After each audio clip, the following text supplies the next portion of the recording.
அருமை அருமை அருமை சார். சாகுல் சார் நான் சொன்னபடி விடிய விடிய விட்டாலும் பாடிக்கிட்டு இருப்பார். அது அருமையான ஒரு உரையை தந்திருக்காரு. அறிவுரை தான் இந்த பாடல்கள் எல்லாமே அறிவுரை தான். அவர் சொன்ன பாடல் உண்மையாகவே சொன்ன பாடல்கள் எல்லாமே அறிவுரை சொல்லக்கூடிய பாடல்கள் தான். ஏன்னா எல்லாமே இருக்குது, நம்ம எதை எடுத்துக்கிறோம் அப்படிங்கிறதா முக்கியமான விஷயம். ஒரு குரு இருந்தார், அவர்கிட்ட இந்த சீடர்கள்லாம் போய் கேட்குறாங்க. ஒரு பையன் கேட்குறான், ஒரு சின்ன பையன், ஒரு சீடர், புதுசாக வந்திருக்க சீடர் பார்த்து கேட்டான், ஐயா இந்த உலகத்தில் நல்லது கெட்டது ரெண்டும் தானே இருக்குது, இது ரெண்டையும் கடவுள் தானே படைச்சாரு அப்படின்னு. ஆமாம் ஐயா கடவுள் தான் படைச்சாரு, அதுக்கு என்னப்பா அப்படின்னாரு. அப்போ கடவுள் படைத்த நல்லதை செய்யணும்னு சொல்கிறீங்க, அந்த கெட்டதை மட்டும் செய்யக்கூடாதுன்னு சொல்கிறீங்களே, என்ன நியாயம் அது அப்படின்னா, அதனாலப்பா செய்யலாமே அப்படின்ட்டு போயிட்டார் அவர். இரவில் எல்லாருக்கும் அந்த பால் கொடுப்பாங்க. அங்கே இந்த சீடனுக்கு மட்டும் பாலுக்கு பதிலாக ஒரு சாணத்தை கரைச்சி கொடு அப்படின்னு சொல்லி அனுப்பிவிட்டார். எல்லாருக்கும் பால் கொண்ட கொடுத்தாங்க, இந்த பையனுக்கு கொண்டா சாணி தண்ணியை கொடுத்தாங்க. இது வாங்கினோன்னா என்ன சாணியை கரைச்சி கொடுக்குறா என்ன அப்படின்னு சொல்லி சீடன் அப்படியே கோபமாயிட்டான். என்ன காரணம் அப்படின்னா, உங்கள் குரு தான் கொடுக்க சொன்னார், குருகிட்ட போய் கேளு அப்படின்னா. குருக்கிட்ட போய் கேட்டான், ஏயா சாணியை கரைச்சி கொடுத்துருக்கா அப்படின்னா, ஏன்பா ஏன் கோவப்படுற, ரெண்டும் பசு தானப்பா கொடுக்குது, பசும்பாலும் அதுதான் கொடுக்குது, அதுதானே கொடுக்குது, அதை ஏற்றுக்கிற உனக்கு இதை ஏன் ஏற்றுக்க முடியலை அப்படின்னார். காலையில் கேட்ட கேள்விக்கு ராத்திரி பதில் சொல்கிறார். இந்த உலகத்தில் எல்லாமே இருக்குங்க, ஆனால் நம்ம எதை எடுத்துக்கிறோம் அப்படிங்கிறதெல்லாம் இருக்குது அப்படிங்கிறத அழகாக சொல்லியிருக்கார். இந்த பாடல்களில் திரைப்பட பாடல்களாக இருக்கட்டும், தெம்மாங்கு பாடல்களாக இருக்கட்டும், எல்லாமே இருக்குது. அதை நம்ம எதை எடுத்துக்க போகிறோம், ஆனந்தத்தை எடுத்துக்க போகிறோமா, அறிவுரை எடுத்துக்க போகிறோமா, அறிவுரையை தான் எடுத்துக்கணும் அப்படின்னு சொல்லி அருமையாக சொல்லி முடிச்சிருக்காரு. அந்த வாலியை பற்றி சொன்னார், கவிஞர் வாலியை பற்றி அந்த வரிகளை சொன்னாங்க. அந்த கவிஞர் வாலியே ஒரு பாடலை சொல்லியிருப்பார். நான் இந்த பாடல் தான் எனக்கு ஒரு வாழ்க்கையில் டேர்னிங் பாயிண்ட் அப்படின்னு சொல்லியிருப்பார். இந்த பாடலை கேட்டு தான் நான் விரக்தியில் இருந்தப்போ நான் திருப்பி என்ன இந்த இவ்வளோ பெரிய கவிஞர் ஆக்கினதே இந்த பாடல் தான் அப்படின்னு சொல்லி அவர் ஒரு பாடலை சொல்லியிருப்பார். மயக்கமா கலக்கமா மனதிலே குழப்பமா வாழ்க்கையில் நடுக்கமா, மயக்கமா கலக்கமா மனதிலே குழப்பமா வாழ்க்கையில் நடுக்கமா, வாழ்க்கை என்றால் 1000 இருக்கும், வாசல் தோறும் வேதனை இருக்கும், வாழ்க்கை என்றால் 1000 இருக்கும், வாசல் தோறும் வேதனை இருக்கும், வந்த துன்பம் எதுவென்றாலும் வாடி நின்றால் ஓடுவதில்லை, வாடி நின்றால் ஓடுவதில்லை, எதையும் தாங்கும் இதயம் இருந்தால் இறுதி வரைக்கும் அமைதி நிலைக்கும், மயக்கமா கலக்கமா மனதிலே குழப்பமா வாழ்க்கையில் நடுக்கமா. ஒரு மனிதனை தன்னம்பிக்கை கொடுக்கக்கூடிய ஒரு மோட்டிவேஷனல் ஸ்பீச்னு சொல்கிறாங்களா, அந்த மோட்டிவேஷனை இந்த பாட்டில் அப்படியே கொடுத்துருப்பாருங்க அருமையாக. இந்த பாடல் தான் என்னுடைய வாழ்க்கையில் மாற்றத்தை ஏற்படுத்தினதுன்னு கவிஞர் வாலியே சொல்லியிருப்பார். இப்படிப்பட்ட பாடல்கள்லாம் நிறைந்திருக்கிற இந்த திரைப்பட பாடல்களும் திரை செய்யும் அறிவுரை தான் அப்படின்னு சொல்லியிருக்காரு. இதுக்கு பதில் சொல்லணும். இந்த 2 பேரும் ரொம்ப யோசிக்கிறத பார்த்தா பதில் சொல்லாமலே போயிடலாமோ அப்படின்னு யோசிச்சுக்கிட்டு இருக்க மாதிரி இருக்குது. என்ன கண்ணதாசன் அவர்களே, எதற்கும் பதில் சொல்லக்கூடியவர் அவர். இந்த பெயர்லேயே கண்ணதாசன் வச்சுருக்காருல்ல, எதற்குமே பதில் சொல்லக்கூடியவர். இப்போ நான் இதுக்கு என்ன ஆனந்தம் தான் அப்படின்னு சொல்லி அந்த பதிலை சொல்கிறதுக்காக வர்றாரு. ஒரு சின்ன வேண்டுகோள், ஐயா மாதிரி 3/4 மணி நேரம் இழுத்துடுறாம ஒரு 1/2 மணி நேரத்தில் கப்புன்னு நிறுத்திடணும் அப்படிங்கிற வேண்டுகோளோட வாங்க. அதுக்கு மேலே தம்பிகிட்ட சொல்லி மைக் ஆப்பினிட்ட சொல்ல வேண்டியதுதான். ஹலோ. குழிக்குள் ஆயுதம் வைத்து தாக்கியவர்களுக்கு மத்தியில், குழிக்குள் ஆயுதம் வைத்து தாக்கியவர்களுக்கு மத்தியில் மொழிக்குள் ஆயுதம் வைத்து தாக்கிய என் முண்டாசு கவிஞன் பாரதியின் திருவடிகளை வணங்கி, இந்த ஆகாச மாரியம்மனின் திருவடிகளையும் வணங்கி, மாரியம்மனை கும்பிட்டு வந்துருமானே, மாரியம்மா போட்டுருமா, மாரியம்மன்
அருமை.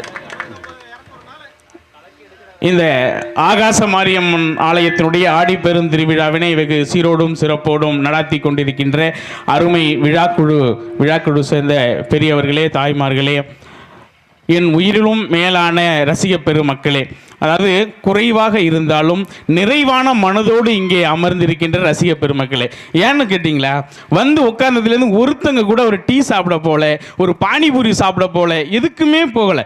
அப்படியே வந்து அழகாக நம்மளோட பட்டிமன்றத்தை ரசிச்சுக்கிட்டு இருக்க ரசிக பெருமக்களுக்கு ஒரு கைதட்டல் கொடுத்துரும். அப்படியே நீங்களே ஒரு வாட்டி நல்ல ஜோர வாட்டி கைதட்டுங்க, நல்லா கைதட்டுங்க, ஒன்றும் பிரச்சனை இல்லை. கைதட்ட முடியலனாலும் ஏத்தாப்புல உள்ள முதுவை தட்டுங்க, ஆனால் மாமியாரான்னு பார்த்து தட்டுங்க, வேற ஒன்றும் இல்லை. எதுக்கு சொல்கிறேன்னா, நான் ஆண்கள்லாம் நல்லா கைதட்டினாங்கன்னா சுகர் வியாதி குறையும். பெண்கள்லாம் நல்லா கைதட்டினீங்கன்னா முடி நீளமாகும். அக்கா உடனே முடி நீளமாகுது. கொஞ்சம் நல்லா கைதட்டுங்க, நிகழ்ச்சி முடிஞ்சோன்னா அளந்து பார்ப்போம். சரி, நீ கை தட்டவே இல்லை, எல்லாம் மேடையிலே உட்காந்துட்டு போயிடுற. நீ இதை மாதிரி நீ போய் உட்காந்து நிகழ்ச்சி பார்த்து கை தட்டினா உனக்கு நீ முடி வளர்ந்துருக்கும். உண்மையிலேயே ஒரு அருமையான நடுவர். அதாவது உலகத்திலேயே நம்மளுடைய வளர்ச்சியின் மீது பொறாமைப்படாத இரண்டு ஜீவன் யாருன்னா, ஒன்று நம்ம பெற்றோர், நம்மளோட வளர்ச்சியில் என்றைக்குமே பொறாமப்பட மாட்டாங்க. 2 நம்மளுடைய ஆசிரியர். இவங்க 2 பேர் தான் உலகத்திலே நம்மளோட வளர்ச்சியில் பொறாமைப்படாத 2 ஜீவன்கள். அதே போல் என்னுடைய இந்த பட்டிமன்றத்தை உலகத்தில் என்னை அறிமுகப்படுத்தி என்னை வளர்த்து, அவர் பொறாமைப்படாமல் என்னை வளர்த்து ஒரு சிறந்த பட்டிமன்றத்தில் மாணவனாக என்னை பார்த்து கொண்டிருக்கின்ற அருமையான நடுவர் அவர்களே. சிறந்த பேச்சாளர் ஆயிட்டீங்க. அப்படியா? இல்லை இன்னும் மாணவன் தான், இன்னும் மாணவனாக தான் இருக்கு. பாங்கறிந்த பேச்சாளர் பெருமை மக்களே, இசைக்கலைஞர்களே, ஆடியோ நண்பர்களே, உங்கள் அனைவரின் பொற்பாதங்களையும் என்னுடைய சிறந்தாழ்ந்த வணக்கங்கள். சிறந்தாழ்ந்த வணக்கத்துக்கு ஒரு கதை இருக்கு. அப்படியா? எதுக்கு தெரியுமா? கிட்டத்தட்ட குனிஞ்சு வணக்கம் சொன்னீங்களே. குனிஞ்சு வணக்கம் சொன்னீங்க. எல்லா மேடையிலையும் லைட் மேல இருக்கும், கொஞ்சம் லைட்டா குனிஞ்சா போதும். இங்க லைட் ஏத்தாப்புல வச்சிருக்காங்க. அப்படி நல்லா குனிஞ்சு சொல்லும் போது இந்த லைட் இங்க பட்டு அப்படியே அங்க எதிரொலிக்கும். எதிரொலிக்கும் போது பல மின்னும் போது கொஞ்சம் அவங்க கொஞ்சம் தூக்கம் வந்தாலும் பிரைட்டா கிளம்பி உட்காந்து ஒரு பிரிஸ்கா உட்காந்து பார்ப்பாங்க. அதான் வேற ஒன்றும் இல்லை. உண்மையிலேயே நம்ம ஐயாவுக்கு ஒரு கைதட்டு கொடுங்க, நல்ல ஜோரை கைதட்டுங்க. அவரோட குரல் வளத்திற்கும், அதாவது ஐயா வந்து ஒரு இஸ்லாமியராக இருந்தால் கூட அந்த முருகப்பெருமானோட பாட்டை பாடி அந்த முருகப்பெருமானையே நம்ம முன்னாடி கொண்டாந்து நிற்க வச்சார். உண்மை இல்லையா? நம்மளை அழகாக படம் எடுத்து கொண்டிருக்கின்ற வீடியோ கலைஞர், அவரை மறந்தாச்சு. உண்மையிலேயே நல்ல என்ன அழகாக படம் எடுத்துக்கிட்டு இருக்க வீடியோ கலைஞர் அவருக்கு, சாருக்கு அவர் நல்லா கைதட்டி கொடுங்க. அவர் இடையில வந்ததுனால மறந்துட்டேன். ஆமாம், உண்மையிலேயே இல்லை ஒரு அருமையான, இன்னைக்கு பாருங்க சார் இவ்வளோ ஜோக்கா வந்திருக்காரு பாருங்களேன். சட்டையெல்லாம் உள்ள விட்டுக்கிட்டு, சட்டையெல்லாம் உள்ள விட்டுட்டு நல்லா அழகா வந்திருக்காரு. 70 வயது இளைஞர். ஆமா, 70 வயது இளைஞரா ரொம்ப சூப்பரா வந்திருக்காரு. அதான் என்ன டாபிக்ங்கிறே மறந்துட்டார், வேற ஒன்றும் இல்லை.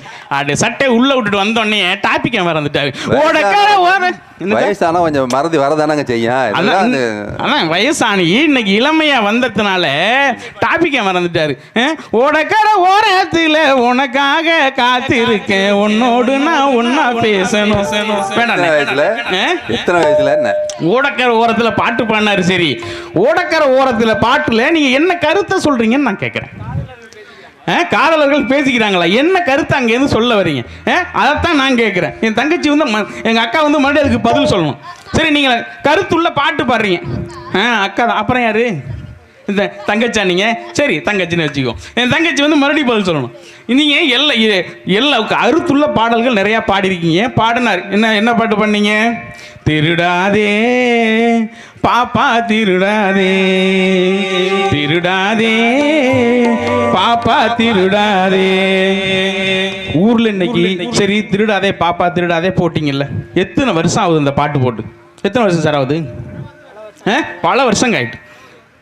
பல வருஷம் ஆயிட்டுல்ல. பாட்டு போட்டிங்களே, ஊர்ல திருட்டு நடக்காம இருக்கா? யாரும் திருடாம இருக்காங்களா? திருடாம இருக்கீங்களா? என்ன காரணம் தெரியுங்களா?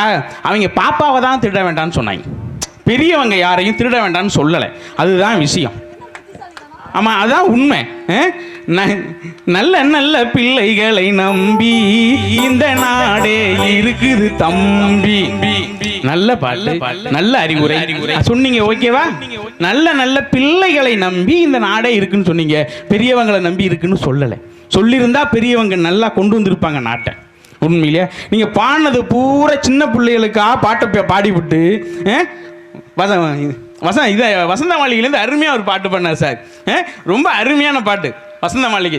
அது காதல் பாட்டு தான். காதல் பாட்டுன்னா காதல் பாட்டு இல்லை, காதல் தோல்வி பாட்டு. காதல் தோல்வி இருக்கப்ப அப்படி தான் அவர் பாட முடியும். காதல் ஜெயிக்கும் போது எவ்வளோ அருமையான பாட்டெல்லாம் பாடலாம். உண்மையிலேயே நான் அந்த ஒரு கதையை சொல்ல மறந்துட்டேன். இதில் சொல்லுங்க.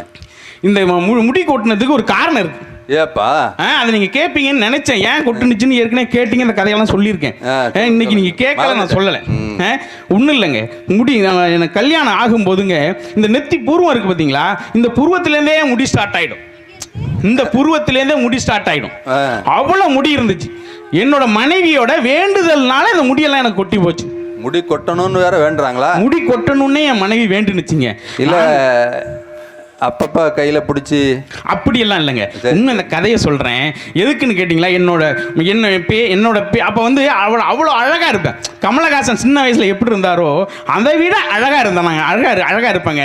அதனால என்னோட மனைவி எந்த கோயிலுக்கு போனாலும் முதல் வேண்டுதல் என் கணவனுக்கு முதல்ல முடி கொட்டணும், என் கணவனுக்கு தாடி நிறைக்கணும், இப்படின்னே வேண்டிக்கிட்டு வந்துச்சு. ஏன் தெரியுங்களா, என்னோட மனைவி பேர் என்ன? வள்ளி நினைக்கிறேன்.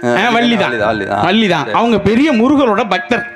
அப்ப முருகரை பத்தி படிக்கும் போது கேட்கும் போது அதுக்கு என்ன தோணிருக்கும், முருகருக்கு 2 தாரம், வள்ளி தெய்வானின்னு 2 தாரம் இருக்குங்களா.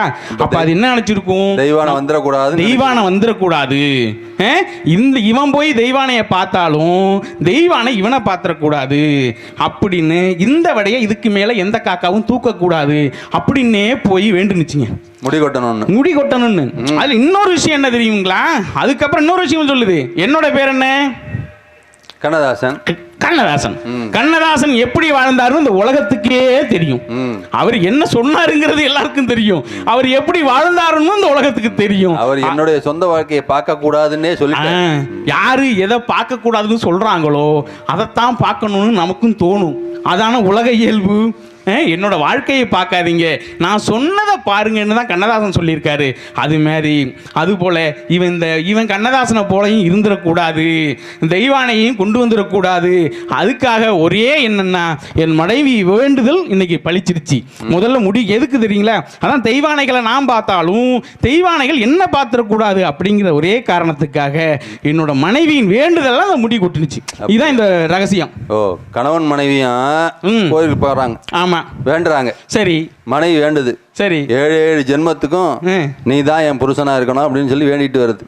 சொல்லுது, நான் இப்படிதான் வேண்டுனேன் அப்படின்னு சொல்லிட்டு 7 ஜென்மம் எடுத்தாலும் நீங்க தான் எனக்கு புருஷனா இருக்கணும்னு வேண்டுனேன், நீங்க என்ன வேண்டுனீங்க அப்படின்னுச்சு. அவன் சொன்னான், இது எனக்கு 7வது ஜென்மமா இருக்கணும்னு வேண்டுனேன். இன்னைக்கு உலக நடப்பு அப்படிதானங்க இருக்கு. உண்மையிலேயே நடுவர் அவர்களே, எனக்கு வந்து நிச்சயிக்கப்பட்ட திருமணம், அதாவது பொண்ணு பார்த்து கல்யாணம் பண்ணி வைக்கிறாங்கன்னு சொல்றாங்கல்ல, இல்ல ஒரு பொண்ணு காதலிக்கல, அதெல்லாம் கொடுங்க. நிச்சயிக்கப்பட்ட திருமணம், அவ்வளோ பொண்ணு பார்த்தவங்க. எனக்கு எங்க நடுவர் கூட அவ்வளோ சம்பந்தம் பார்த்தார். உண்மையிலேயே என்ன ஒரு பெரிய விஷயம்னா, நாங்கள் கார் எடுத்துகிட்டு போய் நாங்கள் கார் எடுத்துகிட்டு போய் பொண்ணு பார்த்துட்டு வந்துடுவோம். எங்கள் ஊர் பங்காளி ஒரு 10-11 பேர் கொண்ட குழு இருக்குங்க. ஒரே ஒரு ஃபோன் காலில் சொல்லி முடிச்சிடுவான். அந்த பையனா அவன் பெரிய சைக்கோங்க, அவனுக்கு பொண்ணு கொடுக்க போறீங்க, ஒரே ஒரு ஃபோன் கால் தான், இதுலேயே சொல்லி முடிச்சிடறாங்க. ஊருக்கு ஒரு கூட்டம் அந்த மாதிரி இருக்கு, எல்லா ஊர்லேயும் இருக்காங்க. எங்கள் ஊர்லேயும் அதே மாதிரி 11 பேர் கொண்ட குழு இருக்காங்க. இந்த ஊரில் இல்லை. இந்த ஊரில் இல்லை, நல்ல ஊர், நல்ல அருமையான ஒரு தகட்டூருங்க. தகட்டூர் எவ்வளோ அருமையான ஊர் தெரியுங்களா. தெரிஞ்சா உடனே முடிச்சு வச்சிருவாங்க. முடிச்சுட்டா கல்யாணத்தை முடிச்சு வச்சிருவாங்க. கல்யாணம் முடிச்சு வச்சிருவாங்க. அதெல்லாம் வேற ஒன்றும் இல்லை. இது ஏன் எனக்கு என்னோட மனைவியை போய் நாங்கள் சம்மந்தம் பார்க்க போனப்பையும் இதே ஃபோன் கால் எங்கள் மாமனாருக்கு போயிருக்கு. நீங்கள் மாமனார் என்ன சொன்னார், இவன் தாண்டா சரியான மாப்பிள்ளைன்னு முடிவு பண்ணார். நான் என்ன நினச்சேன் தெரியுங்களா, என்னோட அருமை பெருமை எல்லாம் வேற யார் மூலமோ தெரிஞ்சுக்கிட்டு இந்த பையன் நல்ல பையன், சைக்கோ இல்லை அப்படின்னு அவர் எனக்கு பொண்ணை கொடுத்துருப்பாருன்னு நினச்சி என் மாமனார் மேலே மனாவாரியாக மரியாதை வச்சுருந்தாங்க. கல்யாணம் ஆனதுக்கு அப்புறம் தான் தெரிஞ்சிருக்கு அவர் சரியாக தான் முடிவெடுத்திருக்காருன்னு. என்ன தெரியுங்களா, ஒரு சைக்கோவை இன்னொரு சைக்கோ தான் சமாளிக்க முடியும்.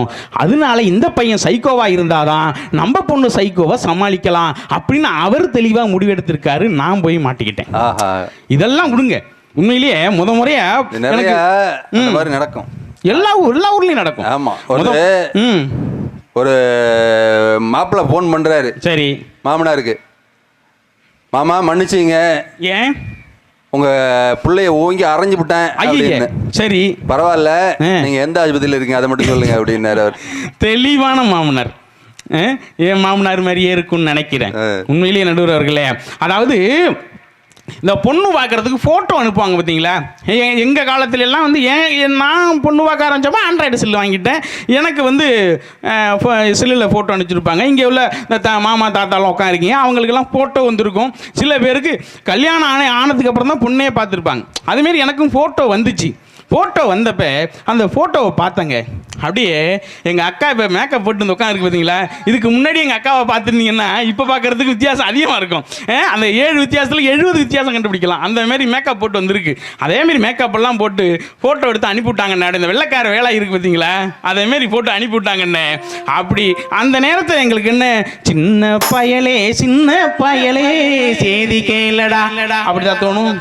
ஏன்னா அப்படி என்ன தோணும் அந்த போட்டோ பார்த்தோன்னே, அடி வெள்ளக்கார வேலாயி நீ கொள்ளக்காரியானாயே, அடி வெள்ளக்கார வேலாயி நீ கொள்ளக்காரியானாயே, எதை வச்சு நெஞ்ச நீ தொலைச்ச, உள்ளிருக்கும் இதயத்தை திருடி புட்ட, உன் விழிகள் ஈட்டியோ அது ஊடுருவி பாயுதே, உன் மொழி என்ன காந்தமோ என்ன சலம் போட வைக்குதே, அடி வெள்ளக்கார வேலாயி நீ கொள்ளக்காரியானாயே. பாவம் அண்ணனே குழம்பிட்டார். ஏன்னா எங்களுக்கு ஸ்கேல் எல்லாம் தெரியாது. நாங்கள் எந்த ஸ்கேலில் பாடுறோமோ அந்த ஸ்கேலில் நீங்கள் வாசிக்க கற்றுக்கணும். பட்டிமன்றத்துக்கு வர்றதுக்கு சிறந்த கலைஞர்களாக இருக்குது ஸ்கேலில். இவங்க என்ன எங்க அப்படியே எங்கள் பின்னாடி வரணும், அவ்வளோதான் விஷயம், வேற ஒன்றும் இல்லை. கேட்டார் நீங்கள் எந்த ஸ்கேலில் பாட போறீங்க? சரி, எனக்கு தெரிஞ்சதெல்லாம் ஒரு அடி ஸ்கேல் அரடி ஸ்கேல் தான். உங்களுக்கு எந்த ஸ்கேலில் பாடணும்னு ஒன்று சொல்லுங்க. ஆமாம், உண்மையிலேயே இந்த மாதிரி நேரத்தில் எங்களுக்கு ஜாலியான பாட்டுன்னு, திரைப்பட பாட்டுன்னு எதுக்குங்க நமக்கு கொடுக்குறாங்க? நம்ம ஒரு சோகமாக இருக்கும்போதோ இந்த மாதிரி ஒரு தருணங்களில் நம்ம என்ஜாய் பண்ணுறதுக்கும் ஒரு அழகான பொழுதுபோக்கான பாடல்கள் தாங்க நமக்கு வேணும். கருத்து சொல்கிறது, எங்கள் கருத்து ஊரில் 1000 பேர் கருத்து சொல்லுவாங்க. நமக்கெல்லாம் பள்ளிக்கூடத்தில் நம்ம ஆசிரியர்கள் சொல்லாத கருத்தாங்க இந்த திரைசீல சொல்ல போகிறாங்க, பாட்டில் சொல்ல போகிறாங்க. கருத்தெல்லாம் யாருக்கு வேணும்? நல்லா ஜாலியாக சந்தோஷமாக இருக்கணும். நாங்கள் சொன்னால் மட்டும் கேட்டுற போகிறாங்க. அது மாதிரி என்ன, இந்த ஃபோட்டோவெல்லாம் கொடுத்தாச்சு. அப்புறம் இது கல்யாணம் ஆயிடுச்சு. இது பொண்ணு பார்க்க போகிறோம். பொண்ணு பார்க்க போகும்போது உண்மையிலேயே இன்னைக்கு இதில் ஒரு விஷயத்த சொல்லணும். உண்மையிலேயே இதுக்கு எனக்கு ஜாதகம் பார்க்கறதுக்கு 4 பேர் வந்தாங்க. பொண்ணு பார்க்க போகிறதுக்கு ஒரு 40 பேர் போனோம். இது நிச்சயாம்பலத்துக்கு ஒரு 100 பேர் போயிருப்போம். கல்யாணத்துக்கு ஒரு 1000 பேர் வந்திருப்பாங்க. என் மனைவி ஒன்று தாங்க அங்கேருந்து வந்துச்சு. அத்தனை பேர் இன்னைக்கு என்கிட்ட பேசுறல. 1000 பேரும் காலி. உண்மையிலேயே இது உண்மையான ஆர்மியா இருக்கு. உண்மையான ஆர்மி. உண்மையிலே இதுக்கு நான் என்ன சொல்றேன்னா, இந்த 3 சை விடுங்க, தெம்மாங்கில் வாங்க. நீங்க ஓடக்கற சிங்கிளா வருது, சிங்கிளா வந்திருக்கு. உண்மையிலேயே என்ன பண்றீங்க, இந்த கிராமிய பாடல அருமையான பாடலாம் கொடுத்துருக்காங்க. உண்மையிலேயே அத்தை மகளை நினச்சிக்கிட்டு என்ன பாட்டு பண்ணணும். இங்கே இருக்க எல்லாருமே அந்த அத்தை மகளை நினச்சிக்க. தயிர் பானை ஊரியாட்டம் தலைகீழா தோங்குறண்டி, தாலி ஒன்று வாங்கி வச்சு தை மாசம் தேடுறண்டி, கைத்தில் காத்திருக்கு காவலுக்கும் ஆயிருக்கு, நீயும் நானும் சேர்ந்து எந்த ராவு தவம் இருக்கு, அன்னாடம் காட்சிய போல் என் நினப்ப செலவழித்தேன், மழையில நான் நனைஞ்சி பூமிக்கு போட முடித்தேன், வெள்ளாது துணியாட்டம் வெள்ளடைய மனசு அடியே புரிஞ்சி என்னை நீ கொடுத்து நாள் குறிச்சி, அத்தை மக ஒன்னு நினைச்சி அழகு கவிதை ஒன்று வடித்தேன், அத்தனையும் மறந்து விட்டேன், அடியே உன்னை பார்த்ததுமே அடி அஞ்சுகவே உன்னை கொஞ்சனுமே, நீ மெல்ல செய்தி சொல்ல ஒரு வார்த்தை ஒன்றும் வாரதில்லை. அத்தை மகளை நினச்சி பாடாதவங்க எத்தனையோ பேர் யாராச்சும் இருக்குமாங்க? நாங்கள் அத்தை மகன்னா அத்தை மகளை கல்யாணம் பண்ணியிருக்கணும்னு தேவையில்லை. கல்யாணம் பண்ண ஒவ்வொருத்தருக்குமே ஒரு அத்தை மகன் இருக்கும், மாமா மகன் இருப்பாங்க. அவங்கள நினச்சி நீங்கள் எவ்வளவோ கற்பனை பண்ணியிருப்பீங்க, எவ்வளோ பாடல் பாடிருப்பீங்க. இதெல்லாம் அறிவுரையிலையா வரும்? உண்மையிலேயே கல்யாணம் ஆயிடுச்சு சார், கல்யாணம் ஆயிடுச்சு. அந்த எல்லாருக்குமே அந்த ஒரு முதராத்திரின்னு ஒன்று வந்துருக்குங்க. இந்த முதராத்திரியோட கனவுகள் உங்கள் வாழ்க்கையிலே அந்த முதராத்திரி எப்படி இருக்கணும், எப்படியெல்லாம் இருக்கணும்னு எவ்வளோ பேருக்கு கனவுகள் இருக்கும். அந்த மாதிரி கனவுக்கு ஒரு அருமையாக பாட்டு போட்டார். இதுலேயும் சிவாஜி கணேசன் தான் நடிச்சாரு. இந்த பாட்டெல்லாம் உங்களுக்கு தோணாதா? இரவுக்கும் பகலுக்கும் இனி என்ன வேலை, இதயத்தில் விழுந்தது திருமண மாலை, உறவுக்கும் உரிமைக்கும் பிறந்தது நேரம், உலகம் நமக்கு இனி ஆழ்ந்த கோலம், இருவர் என்பதே இல்லை இனி நாம் ஒருவர் என்பதே உண்மை, இருவர் என்பதே இல்லை இனி நாம் ஒருவர் என்பதே உண்மை. முதராத்திரி பாட்டுன்னா இப்படி இந்த மாதிரி காதல் பாடல் தாங்க பாட முடியும். எவ்வளோ அருமையான பாடல்கள், எவ்வளோ பாடல் இருக்குது. தத்துவ பாட்டுன்னு சொல்லி அறிவுரை பாடல்களை சொல்லி அள்ளி அழிக்கிறீங்க. யாராச்சும் இந்த அறிவுரை கேட்குறாங்களா? முதல்ல கேட்க மாட்டேங்கிறாங்கல்ல. அப்புறம் ஏன் அறிவுரை பாட்டை கொடுக்குறீங்கன்னு சொல்கிறேன். சம்பளம் தரேன்னு சொல்கிறாங்க, வந்திருக்கீங்க தான். சரி, ஓகே. நடுவர்களே, எங்கள் வீட்லேயும் எனக்கு ஏகப்பட்ட நிகழ்வு நடக்குங்க. இதெல்லாம் நாங்கள் அறிவுரை சொல்லி கேட்பாங்களா? உண்மையிலே என் மனைவி வந்துச்சுங்க. என் மனைவியை விட சரி, ஒரு விஷயத்தை கேட்குறேன். தோசைக்கல்ல எதில் உங்கள் வீட்டில் அலசுவாங்க? தோசைக்கல் தண்ணியில் அலசுவாங்க. உங்கள் வீட்டில் சாகுல் சார் தோசைக்கல்ல எதில் அலசுவாங்க? தண்ணியில் தான். உங்கள் வீட்டில் என்ன மாதவண்ணே? எல்லார் வீட்லேயும் தோசைக்கல்ல தண்ணியில் தான் அலசுவீங்க. ஏக்கா நீங்கள் எதில் அலசுவீங்க? தோசைக்கல்ல விளக்கவே எங்கள் வீட்டுக்காக தான். ஏக்கா நீங்கள் சொல்லுங்கள், தோசைக்கல்ல எதில் அலசுவீங்க? சும்மா சொல்லுங்கள், என்ன சொல்லுங்க. தோசைகளில் எல்லார் வீட்லையும் தண்ணி தான் அலசுவாங்க. எங்கள் வீட்டில் வித்தியாசமாக நடக்குங்க. ஒரு மாதத்துக்கு முன்னாடி தோசை ஊற்றிருந்தாலும் அந்த கல்லை தூக்கி வச்சு ஒரு கரண்டி தோசை மாவை எடுத்து ஊற்றி அந்த கல் ஃபுல்லாக ஊற்றுங்க, ஊற்றி தூக்கி வீசிடுங்க. நானும் எதுக்குன்னே தெரியாமல் ரொம்ப நாள் குழம்பிருக்கேன். அப்புறம் தான் கேட்டேன், எதுக்குமா ஒரு கரண்டி மாவை டெய்லி வேஸ்ட் பண்ணுற இது அப்படின்னு கேட்டால், அந்த தோசைகளில் டஸ்ட் இருக்குமா, அந்த டஸ்ட்டை நீக்கிறதுக்காக ஒரு தோசை எதுக்கு வீசிடுங்க. நல்ல விஷயம் தானே? நல்ல விஷயம்தான். அந்த ஒரு கரண்டி மாவுக்கு என்னோட உழைப்பு தானங்க இருக்கு. அதுக்கு அந்த ஒரு கரண்டி மாவுக்கு நான் எவ்வளோ கஷ்டப்பட்டிருப்பேன். அதை கல்லில் தண்ணியில் அலசிட்டு வந்து வைக்கலாம்ல, இப்படின்னு தாங்க அட்வைஸ் பண்ணேன். அதுலேருந்து அந்த பழக்கத்தை நிப்பாட்டிட்டாங்க எங்கள் வீட்டில். பரவாயில்ல, நல்ல விஷயம் தானே? அந்த முதல் தோசை எனக்கு வந்துடுது. இதுதான் சொந்த காசுல சூனிய வச்சு அறிவுரை சொன்னால் யாரு கேட்குறா? உண்மையிலேயேங்க இன்னைக்கு தமிழ் படித்த அத்தனை பேரும் தெரியுங்க. தமிழ் படித்த அத்தனை பேரும் கடையேழு வள்ளல்களை பற்றி படிச்சிருப்போம். ஆமாம், கடையேழு வள்ளல்களை பற்றி தெரியாத ஆளே கிடையாது. அந்த கடையேழு வள்ளல்களில் மிகச்சிறந்தவர் யார் தெரியுமா? முல்லைக்கு தேர் கொடுத்த பாரின்னு கேள்விப்பட்டிருக்கோம். ஏன்னா முதல் வள்ளல் அவர் தான். முதல் வள்ளல். ஏன்னா மற்றவங்க எல்லாம் உயிரோட இருந்தவருக்கு உதவி பண்ணியிருப்பாங்க, இவர் மட்டும்தான் முல்லை கொடிக்கு உதவி பண்ணியிருப்பார். முல்லை கொடி கூட வாடக்கூடாதுன்னு. ஆமா, அவர் ஒரு முறை காட்டுக்கு வேட்டையாட போயிருக்காரு. அவரோட தேர் அங்கே விட்டுட்டு வேட்டையாட போயிருக்காரு. சில நாட்கள் கழிச்சு திரும்பி வந்திருக்காரு. வரும்போது அவரோட தேர்ல முல்லை கொடி படர்ந்து இருந்துச்சான். அது அந்த முல்லை கொடியை எடுத்து விடுறதுக்கு மனசு இல்லாம அவரோட தேரை அங்கே விட்டுட்டு போயிட்டார். அவர் என்ன நினைச்சிருக்கலாம், என்ன பண்ணியிருக்கலாம், அந்த கொடியை எடுத்து இன்னொரு வேலியோ ஒரு மரத்திலே விட்டு போகலாம், ஒரு கம்பை நட்டு அந்த கம்பில் விட்டு போயிருக்கலாம். இருந்தாலும் அதை செய்யறதுக்கு மனசு இல்லாம அவர் தேர் அங்கே விட்டுட்டு போயிட்டாருங்க. உண்மையிலேயேங்க முல்லைக்கு தேர் கொடுத்த பாரியும் என்னோட மனைவியும் ஒரே கேரக்டர். பரவாயில்லையே, உண்மையிலேங்க. அப்படிப்பட்ட சிறந்த மனைவி. முல்லைக்கு தேர் கொடுத்த பாரி, தேர் கொடுத்த முல்லை தேர் அவர் முல்லை கொடி கொடுத்தாரா? ஆமா. இது எங்க வந்தார்? அவரு எங்க வந்தார்? தேரை கொண்டுட்டு வந்தாரு. காட்டுக்கு வேட்டையாட வந்தார். வேட்டையாட வந்தவர் முல்லை கொடிக்கு பாவம் பார்த்தார். ஏங்க வேட்டையாடுறதுன்னு என்ன? ஒரு விலங்கை கொல்றது தானே வந்திருக்காரு. ஒரு விலங்கை கொல்றது தானே அங்கே வந்தார். அதே மாதிரி தாங்க என் மனைவி பண்ணுவான். அவங்க சொந்தக்காரங்கள்லாம் வந்தாங்கன்னா முல்லைக்கு தேர் கொடுத்த பாரி மாதிரி நடந்துக்குவாங்க. ஒரு ஆட்டில் எத்தனை உறுப்பு இருக்குன்னு அன்னைக்கு தான் எனக்கு தெரியும்.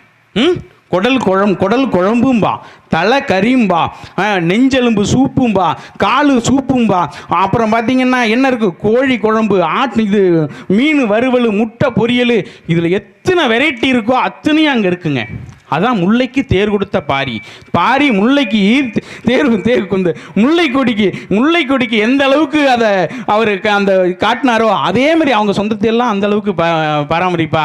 அதே எங்கள் சொந்தம் வந்துச்சுன்னு வச்சுங்க, ஒரே ஒரு சாம்பார் தாங்க வைப்பா. அது என்ன முல்லை ஒரு சிக்கன நடவடிக்கை தான்.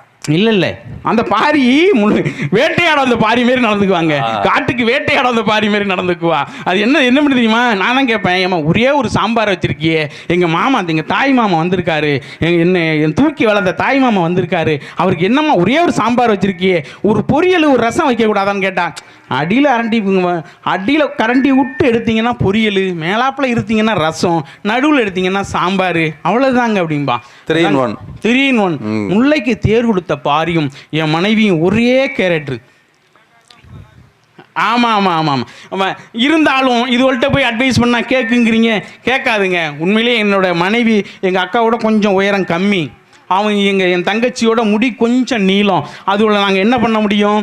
வேற என்ன ஒன்றும் பண்ண முடியாது. கட்டச்சின்னு சொல்ல முடியாது, முடி கம்மின்னு சொல்ல முடியாது. அதுல எப்படி நாங்கள் பாட முடியும்? கூந்தலது நீளம் இல்லை, ஆளுங்கூட உயரம் இல்லை, அதாண்டி ஓ அழகு, என்ன ஆசைப்பட வச்ச அழகு, ஒல்லியான தேகம் இல்லை, பர்மனான பாடி இல்லை, செதுக்கி வச்ச தேரழகு, உன தேடி வர வச்ச அழகு, பிச்சு பூவின் பேரழகு, மொத்தத்தில் தேரழகு, பிச்சு பூவின் பேரழகு, மொத்தத்தில் தேரழகு, உன்னை போல பெண் ஒருத்தி உலகத்தில் பார்த்ததில்லை, உன்னிடத்தில் என்ன தண்டண்டி, அடி பெண்ணை உன்னை விட்டு போக மாட்டேன்டி, அடிசகப்பு நேரத்தழகி, அடிசகப்பு நேரத்தழகி, அடிசகப்பு நேரத்தழகி, உதட்டு சிவப்பழகி, சில்லறைய செதறி தண்டி, ஓ சிரிப்பில் சில்லறைய செதறி தண்டி. என் வீட்டுக்காரங்க சிகப்பாக இருப்பாங்க, ஏன்னா அவங்க கருப்பு பாட்டு பாடுறாங்கிற பேரில் கருப்புன்னு சொன்னால் நான் அதுக்கு அடி வாங்குறதுக்கா? உண்மையிலே இப்படியெல்லாம் வாழ்ந்துக்கிட்டு இருக்கோன்னு வச்சுக்கேன். நடுவர்களே, நீங்கள் ஒரு ஆசிரியர். ஆமாம், ஆசிரியர் எவ்வளவோ அவன் பள்ளிக்கூடத்தில் மாணவர்கள்ட்ட எவ்வளவோ இன்னல்களை சந்திச்சிருப்பீங்க, எவ்வளவோ அட்வைஸ் பண்ணிருக்கீங்க. எவனாச்சும் கேட்டிருக்கானா? அத்தனை பேரும் எப்படி இருக்கான்? அவன் பாட்டு நீ என்னதான் அட்வைஸ் பண்ணாலும் நல்லா ஜாலியாக சந்தோஷமா இருக்கணும். எப்படி தெரியுமா இருப்பான்? ரெக்க கட்டி பறக்கு தட்டா அண்ணாமலை சைக்கிள், ஆசைப்பட்டு ஏறி கடி ஐயாவோட சைக்கிள், ரெக்க கட்டி பறக்கு தட்டி அண்ணாமலை சைக்கிள், ஆசைப்பட்டு ஏறி கடி ஐயாவோட சைக்கிள். அப்படியே ஜாலியா இருக்க பையல்கிட்ட போய் நீங்க உங்க அட்வைஸுங்கிற பேர்ல இது பாடல்களை திணிச்சிங்கன்னா அவன் கேட்பாங்கிறீங்களா? உண்மையிலே இன்னொரு விஷயத்துங்கிற இந்த இடத்துல சொல்லிட்டு போகிறேன். தமிழ் நம்ம முன்னாடியே சொன்ன மாதிரி தமிழ் படித்த அத்தனை பேருக்கும் தெரியும் நம்மளுடைய நிலங்கள் எத்தனையா பிரிக்கப்பட்டிருக்கு. 5 வகை நிலங்கள் என்னென்ன சொல்லுங்க பாப்போம். குறிஞ்சி, முல்லை, மருதம், நெய்தல், பாலை. நான் பாடம் கேட்குற மாதிரி இருக்கு. வாத்தியாட்ட அதை தான் நாங்கள் கேட்க முடியும். குறிஞ்சி, முல்லை, மருதம், நெய்தல், பாலைன்னு 5 வகை நிலங்களாக பிரிச்சிருக்கோம். உண்மையிலேயே நம்ம வேதாரண்யத்துக்கு என்னங்க மிகப்பெரிய சிறப்பு அப்படின்னா, குறிஞ்சி விட்டுருங்க, முல்லை, மருதல், நெய்தல் அப்படிங்கிற 3 நிலங்களும் இங்கே இருக்குது வேதாரண்யத்தில்.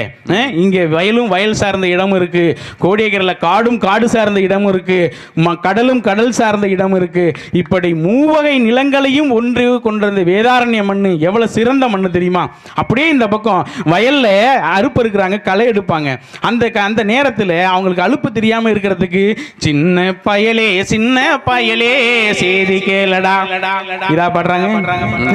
தன்னானே நானே தனநானே நானே தன்னானே நானே தானே நானே நன்னா ஊரோரம் புளிய மரம் உலுக்கி விட்டா சலசலங்கும். நான் பிறந்தே மதுரையிலே 4 காலு நாட்டாமையா. வயல்ல களை எடுக்கிறவங்களும் அறுப்பு இருக்கிறவங்களுக்கும் இதே மாதிரி தாங்க பாட முடியும். ஏதோ வார்த்தைகளை போட்டு தன்னானே நானேங்கிற ராகத்துக்கு ஏதோ ஒரு வார்த்தைகளை போட்டு அலுப்பு தெரியாம இருக்கிறதுக்கு இப்படி தாங்க பாட முடியும். இதெல்லாம் வாழ்க்கையில் அறிவுரை சொல்ற பாட்டா? சந்தோஷமா ஆனந்தமா இருக்கக்கூடிய பாட்டு தாங்க அதிகமா இருக்கு. இது அடுத்ததா ஒரு பாட்டு கூட எங்க எதிரணி தலைவர் பேசிட்டு போனாரு. என்ன கடல்ல இருக்கிற மீனவர்களோட துயரத்தை பத்தி அருமையா பேசிட்டு போனாரு. துயரமான பாட்டு தான் அது. அது இல்லைன்னு சொல்ல வரல. ஆனாலும் அந்த கடலில் மீன் பிடிக்கக்கூடிய மீனவர்கள் தங்களுடைய கஷ்டத்தை போக்க அந்த இடத்துல சந்தோஷமா இருக்கிறதுக்கு பாடக்கூடிய பாட்டுங்க. சந்தோஷமா இருக்கக்கூடிய நேரத்தில் பாடின பாட்டு. அவங்க சந்தோஷமா இருக்கக்கூடிய அவங்களோட தருணத்தில் என்னென்னலாம் பண்ணாங்க அப்படிங்கிறத அந்த வார்த்தைகளாக போட்ட பாட்டு தான் அது. அது ஒன்றும் அறிவுரை கொடுத்த பாட்டே கிடையாது. அப்படி சந்தோஷமா இருந்தால் இந்த பாட்டு தான் அது. உண்மையிலே இன்னொரு விஷயத்தை அந்த இடத்துல சொல்லிட்டு முடிச்சிடுறேன். காந்தியடிகள்கிட்ட ஒரு நேரம் போய் கேட்டாங்க, இது உலகத்தில் போர் முறை அப்படிங்கிறது எவ்வளவோ இருக்குது, போர் முறை அப்படிங்கிறது எத்தனையோ போர் முறைகள் இருக்குது, அதையெல்லாம் விட்டுட்டு அகிம்சை அப்படின்ற ஒரு விஷயத்தை நீங்கள் எப்படி கையில் கொண்டு வந்தீங்க, எப்படி நீங்கள் எதை எடுத்து ஜெயிச்சிங்க அப்படின்னு காந்தியடிகள்கிட்ட கேட்டப்போ காந்தியடிகள் சொன்னாராம், டால்ஸ்டாய் அப்படிங்கிற ஒரு கவிஞருடைய புத்தகத்தை நான் படித்தேன், அந்த புத்தகத்தில் இப்படி ஒரு முறை இருந்ததை சொல்லியிருந்தாரு, அதை ஃபாலோ பண்ணி தான் நான் அந்த போர் முறையை கையில் எடுத்து இந்தியாவிற்கு சுதந்திரம் வாங்கி கொடுத்தேன் அப்படின்னு சொல்லியிருந்தாராம். இதை கேட்ட அதே பத்திரிகையாளர் டால்ஸ்டாய் இந்தியாவிற்கு வருகை தந்த போது அந்த டால்ஸ்டாய்ட்ட போய் கேட்டிருக்கார், காந்தியடிகள் இப்படி ஒரு பேட்டியை கொடுத்திருக்காரு, நீங்கள் அந்த புத்தகத்தை நீங்கள் எதிலிருந்து எழுதினீர்கள், எதை பார்த்து நீங்கள் அந்த புத்தகத்தை எழுதினீர்கள் அப்படின்னு அந்த பத்திரிகையாளர் கேட்டிருக்காரு. அப்படி அவர் சொன்னாராம், உலகத்திலேயே மிகச்சிறந்த நூல்களில் சிறந்த நூல் திருக்குறள், அந்த திருக்குறளில் இருந்து தான் நான் எடுத்தேன். திருவள்ளுவர் ஒரு இடத்துல சொல்லியிருக்காரு, இன்னா செய்தாரே ஒருத்தர் அவர் நானும் நன்னயம் செய்து விடல் அப்படின்னு ஒரு திருக்குறளை சொல்லியிருக்காரு. தீமைக்கும் நன்மை செய் அப்படின்னு சொல்லியிருக்காங்க. அதை பார்த்து தான் அந்த புத்தகத்தையே நான் எழுதினேன் அப்படின்னு சொன்னாராம். உண்மையிலேயே திருக்குறளில் உள்ள கருத்துக்களும் அறிவுரைகளும் அவ்வளோ கோடிக்கணக்கில் இருக்குங்க. அதெல்லாம் பார்த்து திருந்தாத உலகமாங்க நீங்க சொல்ற பாட்டையெல்லாம் பார்த்து திருந்திட போது. உண்மையிலேயே இந்த ஒரு விஷயத்தை சொல்லி நீங்கள் சிறந்த ஆசிரியர் என்றால் நீங்கள் எப்படி வேணாலும் தீர்ப்பு கொடுங்க, பேமெண்ட்டை மட்டும் கரெக்டாக கொடுத்துருங்க. நாங்கள் காலையில் போனால் எங்கள் ஊட்டம்மா என்ன பார்க்காது, என் பாக்கெட்டை தான் பார்க்கும், எவ்வளவு வாங்கிக்கிட்டு வந்தேன் அப்படின்னு என்பதை தாழ்மையுடன் கூறி இந்த 2வது ஆண்டு இந்த வாய்ப்பு கொடுத்துருக்காங்கன்னு நீங்கள் சொன்னீங்க. மிகச்சிறந்த சந்தோஷம். ஏன்னா இன்னைக்கு நானும் ஒரு நிறைய இந்த பகுதியில் நிறைய ப்ரோக்ராம் நிறைய பட்டிமன்றங்கள் அமைச்சு கொடுத்துட்டு இருக்கேன். அட்வான்ஸ் கொடுக்கும்போது வாரத்தை என்ன தெரியுமா சொல்லுவாங்க, நாகை மாவட்டம், நாகை திருவாரூர் மாவட்டத்திலேருந்து ஒரு ஆளை கொண்டு வந்துடக்கூடாது, நீ போடுறது எல்லாம் மதுரை திண்டுக்கல் தேனி இப்படி தான் ஆளுகளை கொண்டு வரணும் அப்படின்னு கண்டிஷன் போட்டு தான் எங்களுக்கு ஆர்டரே கொடுக்குறாங்க. அப்படியெல்லாம் இல்லாமல் உங்கள் ஊர்க்காரரையும் கொண்டாந்து வச்சு 2வது ஆண்டாக ஒரு சிறந்த பட்டிமன்றத்தை இந்த இடத்துல நீ பண்ணுறீங்க அப்படின்னா உங்களுடைய மனங்கள்லாம் எந்த அளவுக்கு மிகச் சிறந்தவர்களாக நீங்கள் இருப்பீங்கிறது எங்களுக்கு நல்லா தெரியுது. உங்கள் அத்தனை பேரின் பொற்பாத மலர்களையும் மீண்டும் ஒரு முறை வணங்கி விடைபெற்றுக் கொள்கிறேன். நன்றி, வணக்கம்.